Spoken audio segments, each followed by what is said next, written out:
folks, my name is Arya, and I welcome you all to this HTML tutorial. So today we are going to learn all about HTML, so without wasting much time, let's dive right in. So the idea behind HTML was a modest one. When Tim Berners-Lee was putting together his first elementary browsing and authoring system for the web, he created a quick little hypertext language that would serve his purposes. He imagined dozens or even hundreds of hypertext formats in the future, and smart clients that could easily negotiate and translate documents from servers all across the internet. Now HTML stands for Hypertext Markup Language, and it is the standard markup language for creating web pages and web applications. It is used to describe the structure of the web pages using a process called markup. Now HTML mostly constitutes of elements, and these elements are the building blocks of any HTML page and are represented by tags. Now let me just give you a brief introduction to the structure of HTML. Now this is also called an HTML boilerplate. So firstly, an HTML boilerplate begins with the HTML tags, which tells the browser that this is an HTML page and this is where it begins from.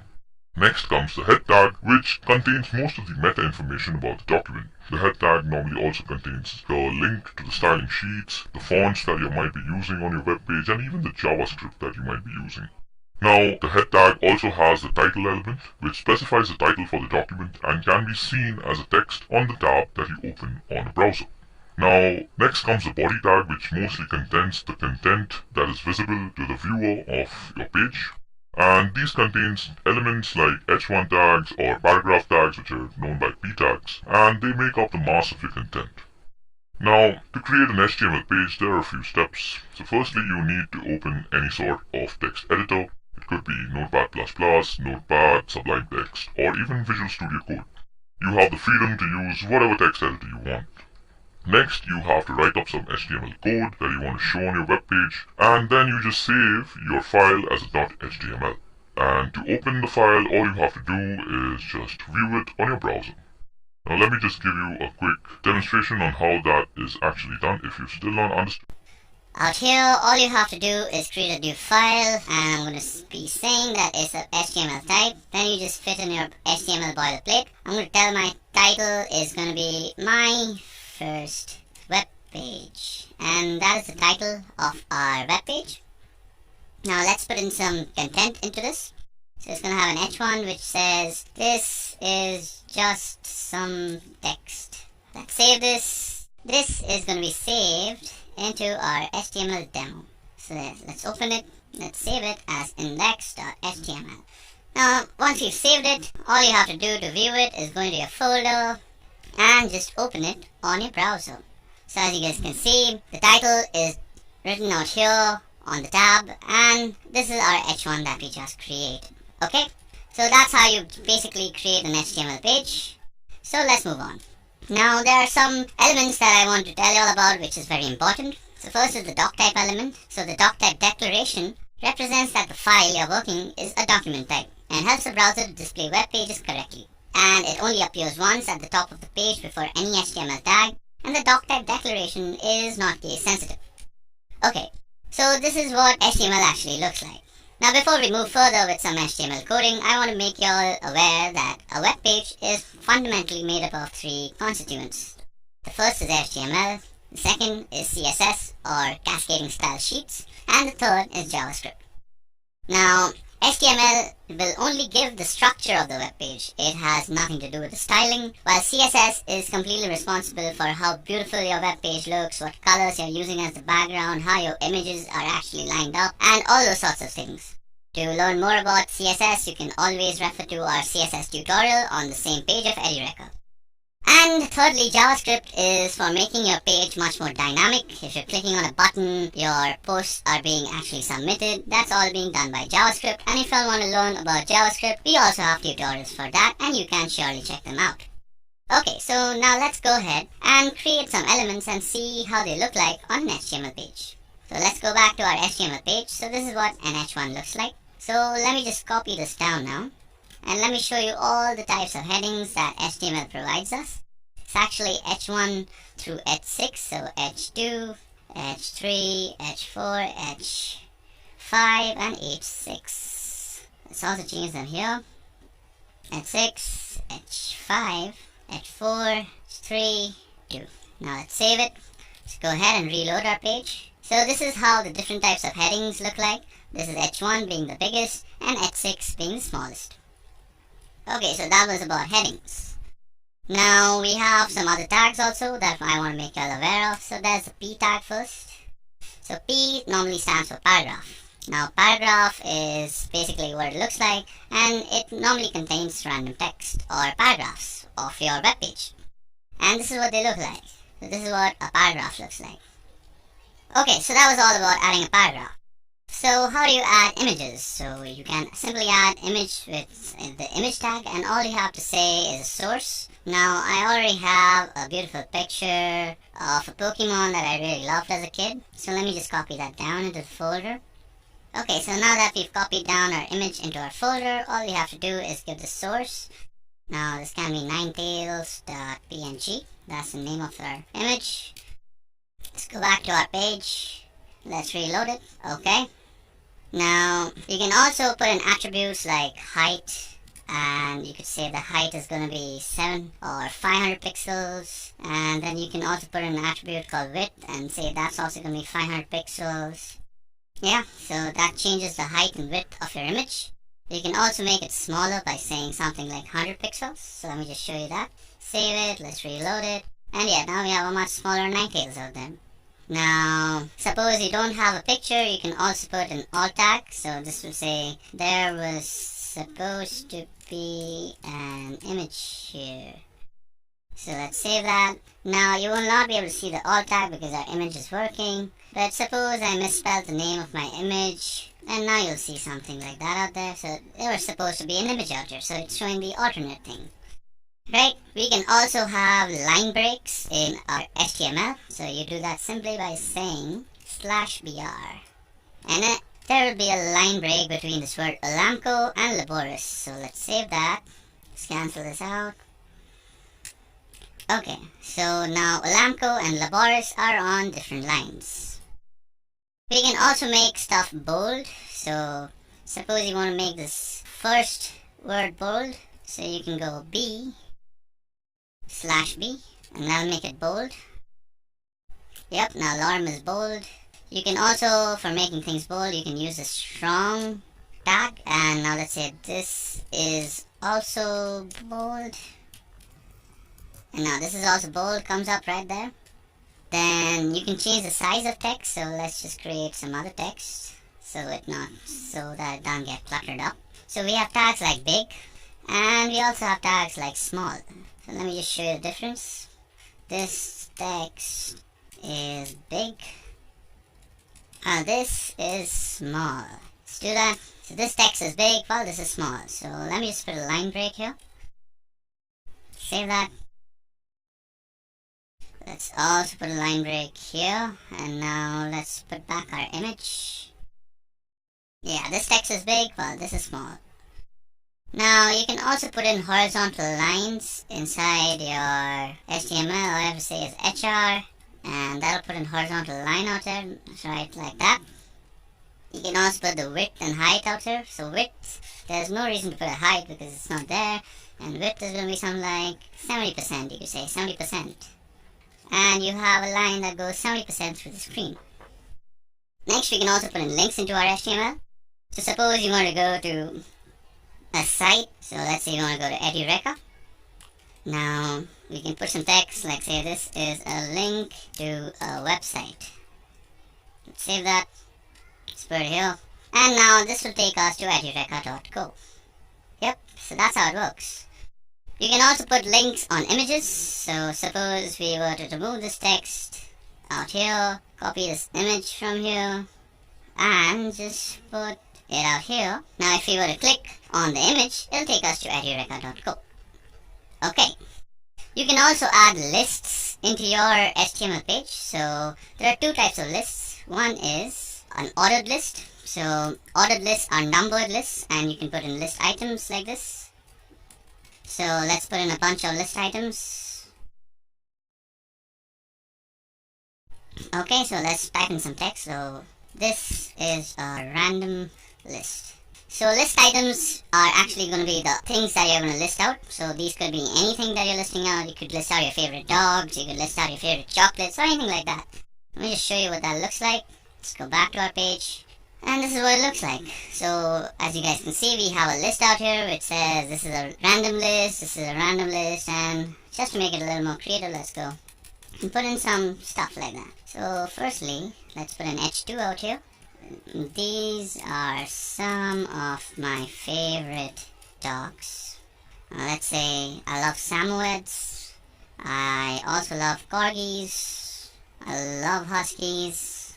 And I also love Golden Retrievers. So now we'll have an actually good list out here. So these are some of my favorite dogs. Now, if I were to just make this an unordered list, so we could also have unordered lists. So this is how you create an unordered list. You just go UL and then you put in your list items. So I'm going to say, so let's put in H2 again, and these are some of my favorite heroes in Dota 2. So list item, this is going to be, let's see, I really love playing Shadow Fiend. Then let's put in some other heroes like Storm Spirit, Invoker, and let's say Templar Assassin. Let's save that, and let's see. So these are some of my favorite heroes in Dota 2. Now if you see, our H2 is kind of indented. That is because we have put it inside our list. Now if you were to just cut it out and put it outside, let's rename my lines, and let's see. So now it's properly showing. So these are some of my favorite heroes in Dota 2. You can also put in images in these list items. So suppose you were to put in some images of Shadow Fiend, Storm Spirit, you would just put an image out here and you would put the source. Now I don't really have images, but you can also put in the URL of images. So let me just show you how to do that. So let's say Shadow Fiend. Let's go into the images. Let's find something small, like let's say 300 x 300. Okay, so this looks like a nice cartoonish figure. So we open this image in the new tab and we copy down this link. So you can see the source is this link. Let's save it. Let's see if it shows up. Yep, and now this thing shows up just outside Shadow Fiend. You can also put in some styling or some attributes, like say width is going to be 100 pixels and height is going to be 100 pixels. So let's save that now. And now it's a much smaller image of Shadow Fiend. Now we have other types of tags also. So these are called div tags. So div tag stands for division. So to divide your page into separate parts, you could say this will contain the footer. So footer tags are normally coming in the end. Now you could also have a div tag in the beginning, and this could contain the header. So these tags will contain the header. This is, so let me just put in some header. So this is the header and this is the footer. So this is the header, headers always come on top, and this is the footer. Now you can also create forms using HTML. So let's go ahead and create one. So our form is going to be called a registration form.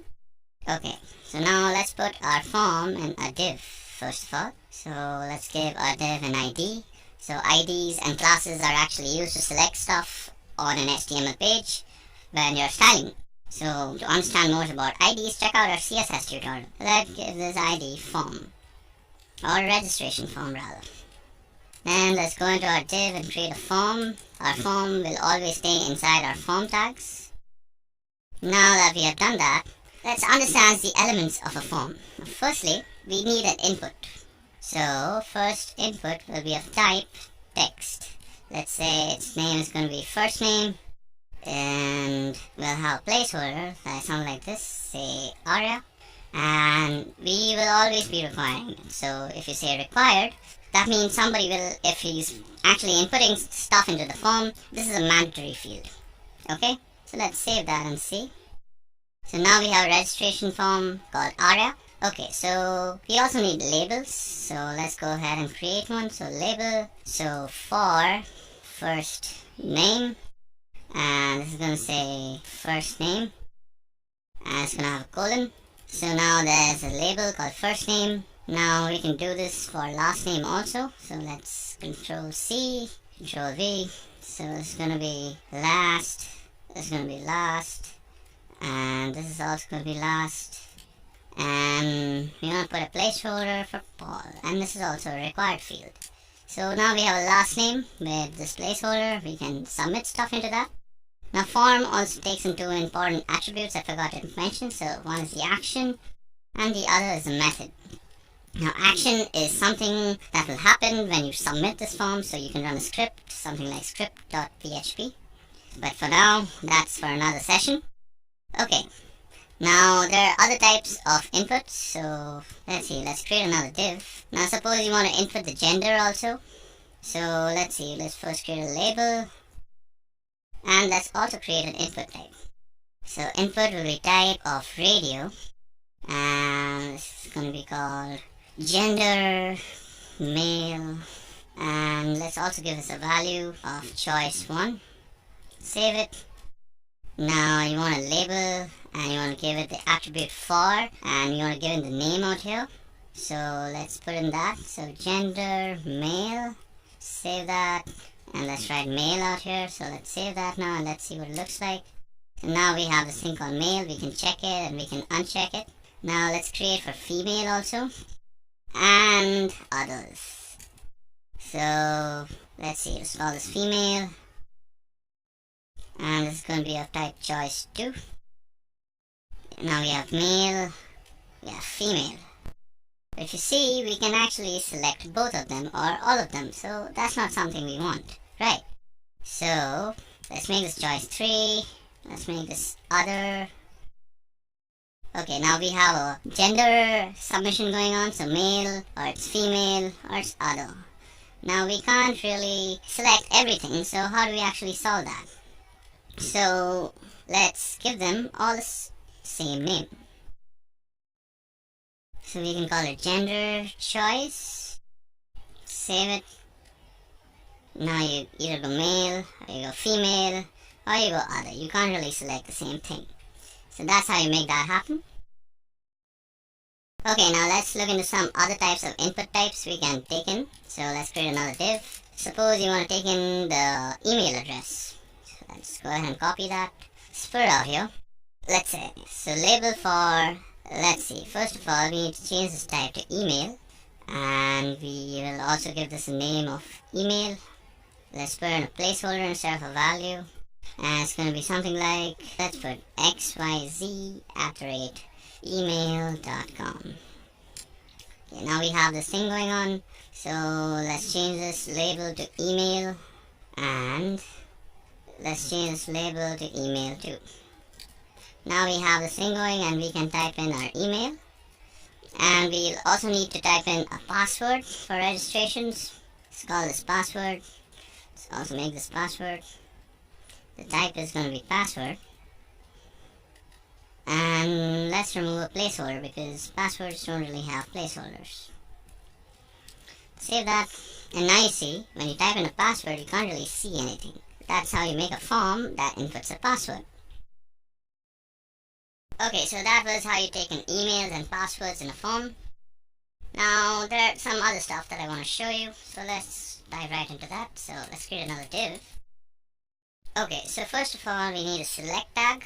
So select tags are used for making selections. So let me show you how that works. So firstly, let's give this a name, and let's call this birthday, or let's call this the month.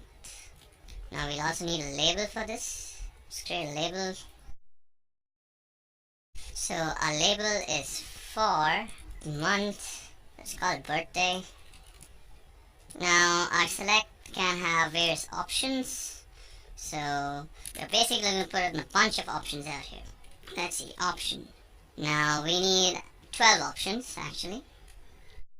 That's 3, that's 6, that's 9, that's 12. Delete these out. Just read in my lines. Now our options are going to have values. So our value will be something like, fine, so let's say Jan, Feb, March, April, May, June, July, August, September, October, November, and December. And you could say January out here, February. Let me just create this quickly. March.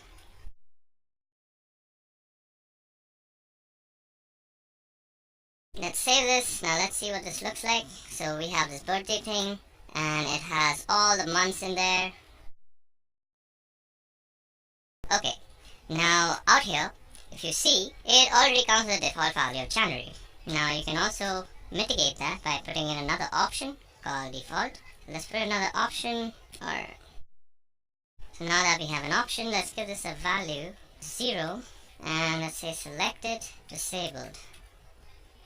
Now if you reload this, there's nothing, but you get all these different values. Now instead of just making it blank, you could say that this could say month. So now this says month, and you could create something similar for days also. So for days you need to create 30 of these, and I hope you get the logic of creating this thing. Now our form also needs a button to submit, so let's go and create that. Also, let me show you another type of input. So let's say input, and the type will be check box, and the name will be agree. And let's put a label for this, say for agree, and I agree to all the conditions of the form. Now we will have this thing going, and we have a checkbox. We could check it, we could uncheck it, something like that. Then all we need is an input. In order an input, we rather need a button. Say button, and you say submit, and you also have to give this a type. So this is going to be of type submit. So once that's done, we see this button, and we can submit it. So if you go and submit, you'll see please fill out this field because it's a required field. And that's all that is there, the forms. So that's how you create a form in HTML. You can also create tables in HTML, so let me show you how to do that. Just reload and make this blank, save it. Yeah. So our tables are created with table tags. Your table, and tables have table datas. Okay, so we can also create tables in HTML. For that we need table tag. Now table comes with the table header first of all. So this will contain all your table headers. So suppose you were creating a table for dogs and the breed. So th dog, and you can say the dog also has a name and breed. So this has created a table header now. So let me just show you what that looks like.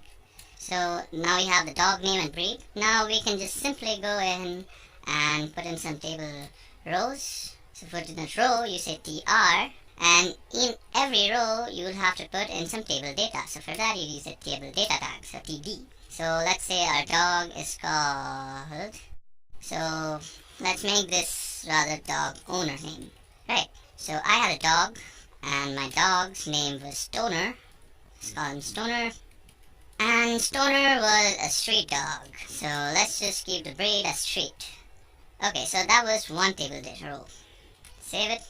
Now we'll be needing multiple table rows, so let's just copy that, paste it multiple times. So let's say my friend Shubham, he has a dog called Goldie, and it's a retriever.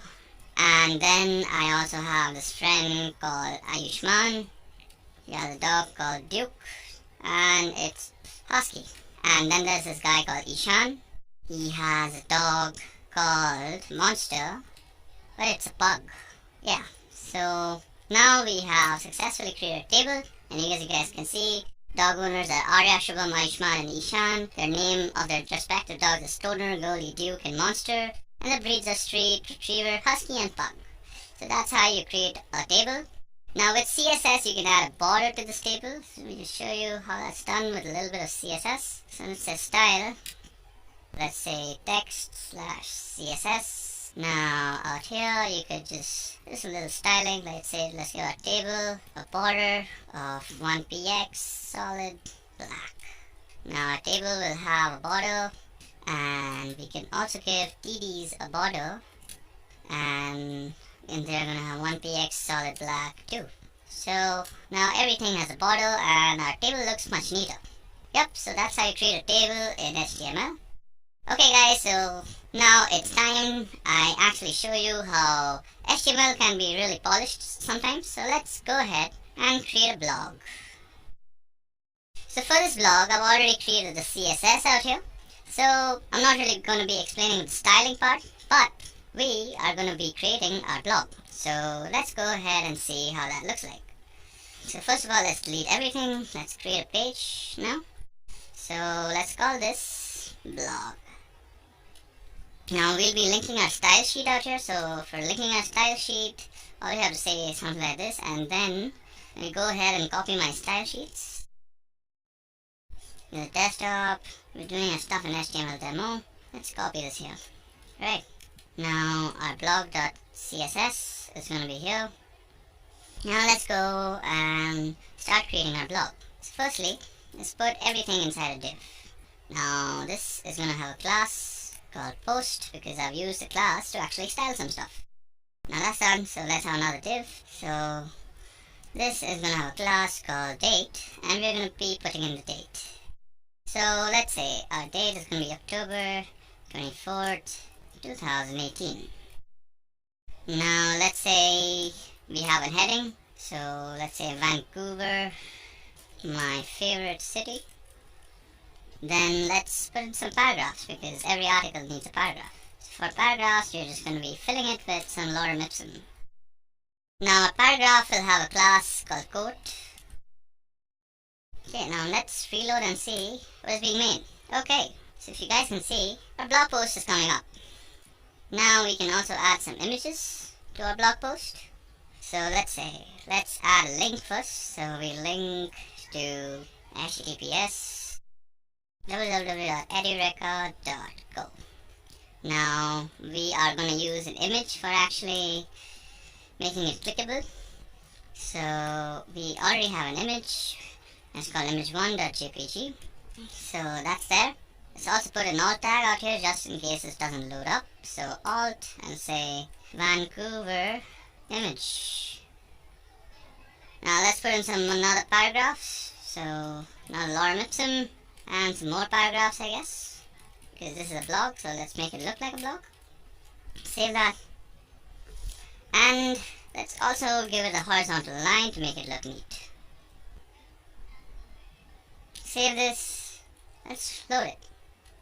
Okay, so we have this nice looking article and it has this image. If you click on this image, it'll take us to Edureca's site. So we go to Edureca if we click that image. Let's add another article into this just to make it a little longer. So let's copy down this div.